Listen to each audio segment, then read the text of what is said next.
बिस्मिल्लाहिर्रहमानिर्रहीम। इब्तदा है रब्बे करीम के इसमें अजीम से जो हालिके अर्ज़ो समा है। दरूद सलाम शान कायनात हज़रत मोहम्मद मुस्तफ़ा सल्लल्लाहु अलैहि व आलिहि वसल्लम पर। आमिर उस्मान आदिल अपने यूट्यूब चैनल और ऑफिशियल फेसबुक पेज पर प्यारे हमवतनों को पाकिस्तान और दुनिया भर में सलाम अर्ज करता है। चौधरी सालिक हुसैन फर्जंदे चौधरी शुजात हुसैन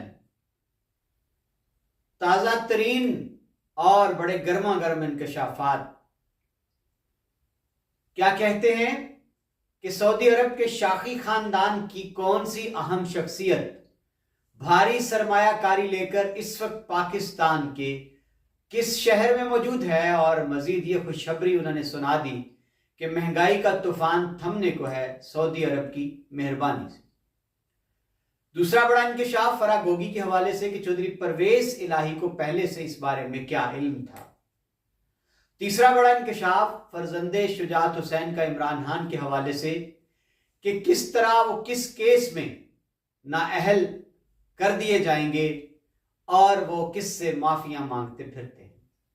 चौथा बड़ा इंकशाफ चौधरी परवेज इलाही के हवाले से, क्या चौधरी शुजात हुसैन परवेज इलाही को माफ कर सकते हैं। और नाज़रीन, गुजरात और तलागंज से कौन शुजात हुसैन के बेटों में से कहां इलेक्शन लड़ेगा, ये आज के मेरे इस खुसूसी तज्जिए के मौज़ूआत हैं सालिक हुसैन के एक इंटरव्यू की रोशनी में। जी नाज़रीन, बात शुरू करते हैं। चौधरी शुजात हुसैन के बेटे वफाकी वजीर चौधरी सालिक हुसैन ने अपने एक ताज़ा तरीन इंटरव्यू में बड़ी अहम बातें की हैं। कुछ अपनों के बारे में लबकुशाई की है, कुछ इमरान खान की सियासत के हवाले से बातें की हैं और कुछ हुकूमत के हवाले से भी कह डाला।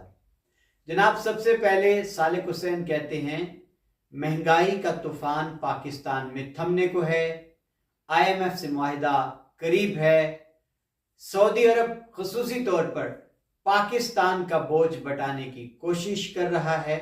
और इसकी दलील उन्होंने यूं दे दी कि सऊदी अरब के शाही खानदान का एक अहम फर्द आजकल पाकिस्तान में है, लाहौर में है, और वो पाकिस्तान में IT सेक्टर में भारी सरमायाकारी करने जा रहा है, जिससे न सिर्फ ये कि पाकिस्तान अपने पांव पे खड़ा होगा, बल्कि पाकिस्तान के नौजवानों को नौकरियां भी मिलने जा रही हैं। ये नवीद सुनाई है जनाब सालिक हुसैन ने। और इसके बाद जनाब उन्होंने लबकुशाई की करप्शन के हवाले से मोहम्मद खां भट्टी ने हाल ही में जो इंकशाफात किए हैं परवेज इलाही, मोनस इलाही की किकबैक, कमीशन, रिश्वत के हवाले से, इस पर सालिक हुसैन का ये कहना था कि मोहम्मद खां भट्टी पुराने दरीना मुलाजिम थे हमारे घर में।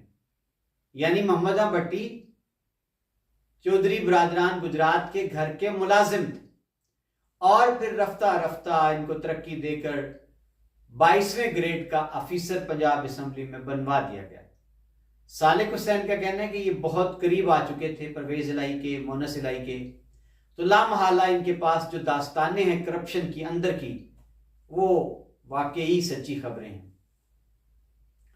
इसके बाद उन्होंने फराह गोगी का भी नाम लिया और इंकशाफ ये किया कि खुद चौधरी परवेज इलाही हमें अक्सर व बेशतर फराह गोगी के हवाले से बातें बताया करते थे कि कितनी लूट मार है, हुकूमत कैसे पंजाब की चलाई जा रही है। और जनाब आगे चल के इमरान खान के हवाले से भी बड़े इंकशाफ कर दिए सालिक हुसैन ने। कहते हैं कि इमरान खान पर जो केस है नाजायज बेटी का, टेरियान का, उस केस में इमरान खान नाअहल होने जा रहे हैं।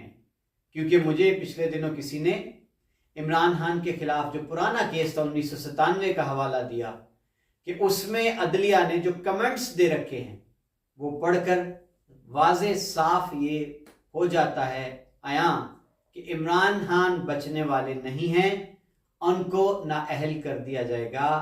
इसीलिए अब वो माफिया मांगते फिरते हैं और तरले मिन्नतों पर आ गए हैं कि किसी सूरत खुदारा आर्मी चीफ मुझसे मिल ले।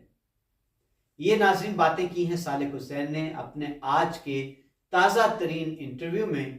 और यहाँ जब उनसे सवाल किया गया कि क्या परवेज़ इलाही शुजात हुसैन से दोबारा मिल सकते हैं, क्या चौधरी बरादरान के बीच जो खलीज हायल हो गई थी वो दूर हो सकती है, तो इस पर सालिक हुसैन का ये कहना था कि अगर परवेज़ इलाही, ये सवाल किया था इंटरव्यू करने वाले ने कि अगर चौधरी परवेज़ इलाही माफ़ी मांग लें चौधरी शुजात हुसैन से तो क्या अभी भी वापसी मुमकिन है।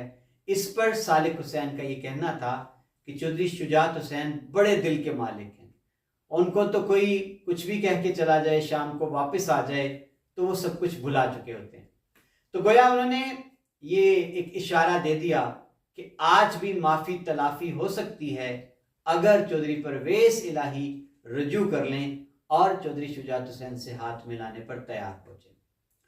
इसके बाद नाज़रीन उन्होंने एक और बात की हुकूमत के हवाले से कि हुकूमत को मुश्किलात हैं लेकिन हुकूमत बेहतर अंदाज में आगे बढ़ रही है। और अपने इलेक्शन के हवाले से भी जनाब उन्होंने खबर दे दी कि मैं गुजरात से और तलागंज से दोनों जगह से इलेक्शन लड़ूंगा और भारी अक्सरियत से जीतूंगा, ये उनका दावा है।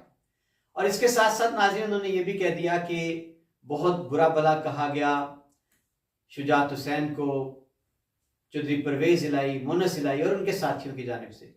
कभी कहा गया इनका सॉफ्टवेयर अपडेट हो चुका है, कभी और जुमले कसे गए, लेकिन शुजात हुसैन ने कभी ऐसी कोई बात नहीं की। और उनकी तरबियत का ही असर है कि हमने भी परवेज़ इलाही, मुन्नस इलाही के हवाले से कतई तौर पर ऐसी ज़ुबान इस्तेमाल करने से गुरेज किया है और ऐसी बयानबाजी से भी गुरेज किया है। लिहाजा मैं उनका ये कहना था कि मैं ऐसी कोई बात नहीं करूँगा। तो नाज़रीन ये है चौधरी सालिक हुसैन के ताज़ा तरीन इंकशाफात पर मबनी एक इंटरव्यू, और उसमें उन्होंने बहुत बड़ी बातें की हैं। किस तरह से उन्होंने इमरान खान की नाअहली की नवीद सुना दी है। सऊदी अरब से भारी सरमायाकारी के बाद उनका ये गुमान है कि पाकिस्तान में महंगाई का पंछी उड़ने को है। और इसके साथ साथ जनाब उन्होंने और भी बड़े इंकशाफात किए हैं जो मैंने आपके सामने रख दिए हैं।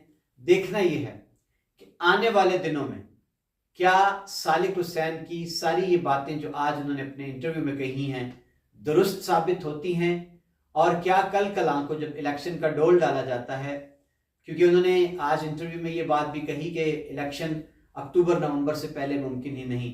तो अगर जनाब कल कलां को इलेक्शन हो जाता है तो क्या सालिक हुसैन गुजरात में टक्कर दे सकेंगे अपने ही खानदान को, यानी अगर उनके मद्दे मुकाबिल मुन्नस इलाही आ जाते हैं या चौधरी परवेज़ इलाही आ जाते हैं तो फिर सालिक हुसैन का मुस्तकबिल क्या होगा। इंतजार रहेगा। अपना ख्याल रखिएगा। मुझे दीजिए इजाजत, अगली वीडियो तक सलामती हो। अल्लाह हाफिज।